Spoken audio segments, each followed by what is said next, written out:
Assalamualaikum warahmatullahi wabarakatuh. Perkenalkan, nama saya Arindika Safitri. Saya jurusan PGSD. Tugas 1, perkembangan Pancasila dalam konteks sejarah dan masa ke masa awal kemerdekaan Republik Indonesia, demokrasi terpemimpin, Orde Baru, dan reformasi. Perkembangan Pancasila dalam konteks sejarah dari masa ke masa. Perkembangan Pancasila dari masa ke masa.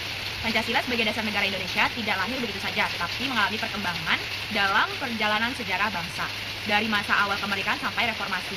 Pancasila selalu menjadi dasar negara, tetapi cara penerapannya berbeda sesuai kondisi politik dan sosial pada zamannya. 1. Masa awal kemerdekaan.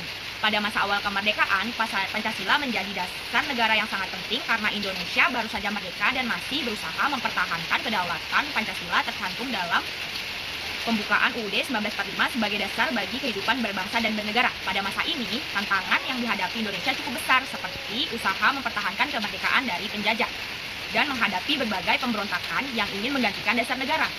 BPIP menjelaskan bahwa sejak awal kemerdekaan, Pancasila sudah dijadikan falsafah hidup bangsa dan dasar negara Indonesia. 2. Masa Republik Indonesia Serikat atau yang disingkat RIS.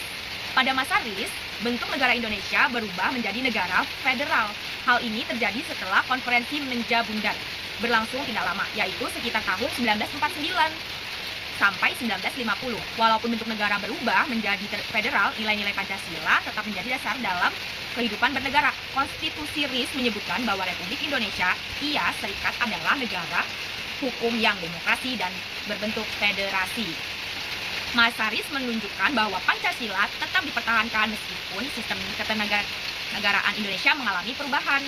Namun, bentuk negara federal dirasa kurang sesuai dengan semangat persatuan bangsa, sehingga Indonesia kembali menjadi negara kesatuan Republik Indonesia. Masa demokrasi terpemimpin. Pada masa demokrasi terpemimpin, terutama setelah deklarasi Presiden 5 Juni 1959, Indonesia kembali menggunakan UUD 1949 pada 1945. Pada masa ini, Pancasila tetap digunakan sebagai dasar negara, tetapi praktik politiknya lebih banyak dipusatkan pada kekuasaan Presiden Soekarno.